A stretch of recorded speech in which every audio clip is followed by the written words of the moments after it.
I would love for everybody to just really feel that they are spiritual beings having a physical experience, not the other way around. That it is your soul that truly does matter, that this existence is about evolution and transformation and growing.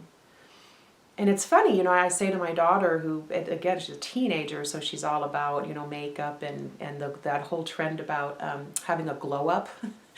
And I said, you know what, baby, at 44, 45, Mama didn't have a glow up as much as she had a grow up. It was about me growing up. It was about me growing past that childhood story with the alcoholic mom and woe is me, and it sucked, and I chose, not safe people, and all of those stories that I carried and made that my identity. I had to grow up and I had to outgrow those stories. And it's not hurting other people to be honest. If you do it compassionately and you do it with integrity, and this is a big thing in my sessions with couples, you are not getting someone back. That energy about, well, then I'm just going to dump his ass. Yeah, we hear those things. Or I'm going to get rid of her. All she does is spend my money anyway. Well, you know what, excuse me, both of you, there was a time when you guys just thought that each other was the best thing ever. And all you could think about was being together and being with each other, and you defended one another to other people. Remember those days? And so now, because you suddenly feel the discontent and you feel this longing to move on, you're going to vilify the other person to make it easier for yourself? Yeah, that one's hard for people to not put the responsibility of a failed relationship on the other person. And I don't like that word failed, because honestly, things just expire. Things they just end. That's life, beginnings and endings. And so when that word failed marriage, failed relationship, I don't use it. I don't really like it. It's not true. It is simply done. It has run its course. That's fine. We're on this planet on average of 70 or 80 years. We're allowed to have some reincarnations, some transformations and changes and different people in our lives. And some people are married 60 years and it's amazing, but a whole lot of other people aren't. Or they stay married for that long, not really wanting to. So it's a really big deal to be accountable for the role you've played in getting to where you're at now. So for me, I had to acknowledge that I was now at the age of 45 in a marriage that I knew had to be done. We had our run. We were good. If I stayed longer, it was going to go very bad. And I just knew that intuitively, that now's the time to gracefully let this be and let it go. But I had to own that I had made that choice to marry someone because I wanted to be taken care of. He's an incredibly stable man who does what he says and says what he does. And guess what? For a gal who didn't know her dad, gold. Gold! He was exactly what I needed. I had to own that. And I actually had to look him in the eye at some point and I said, this is really kind of weird, but I need to say it. I married my dad.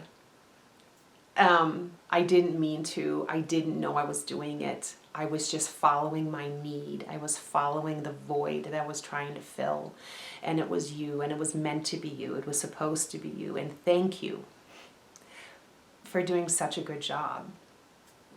Yeah, even to this day, I remember how good it felt to just be honest and speak that truth.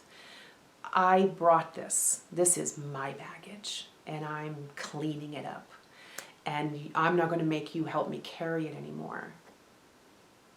That's integrity. That's authenticity. That was hard.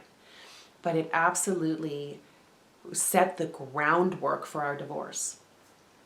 So I really wanted to bring that whatever situation you're in right now, if you are in that unsettled, unknowing place, and you're talking yourself in and out of, I should probably come clean, I should probably talk to this person, talk to that person, I should probably start looking at other houses, or I should probably, whatever it is that you're spinning out, because it's now been so brought to your attention after COVID and quarantines, and it's there and you can't get rid of it.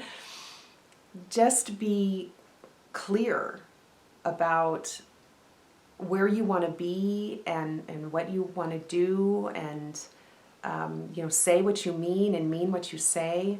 You just never know what will come once you're honest.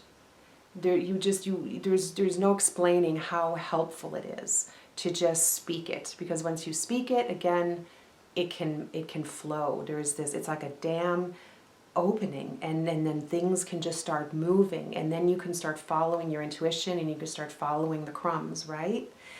It's so important to be able to do that, to tap into that higher knowing, because that honesty takes you there. It really does.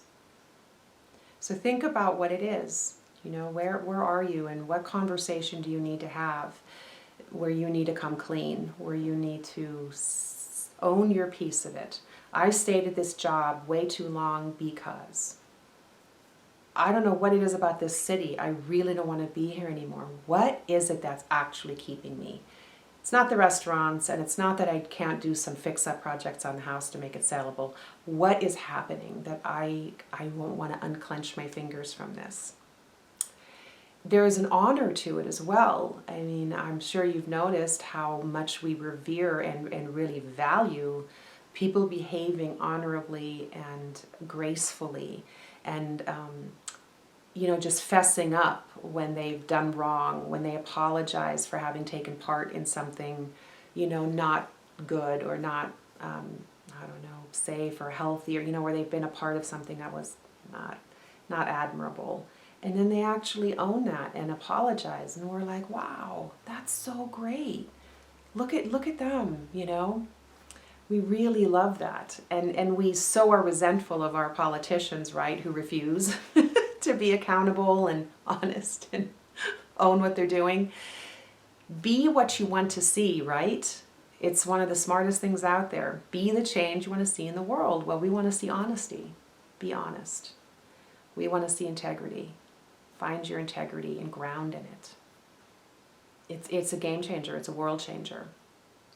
All right, so that's the lecture around figuring out what your piece is in having to talk to your person or your people about the changes that you think you might want to make, keeping in mind that everyone benefits when we tell the truth.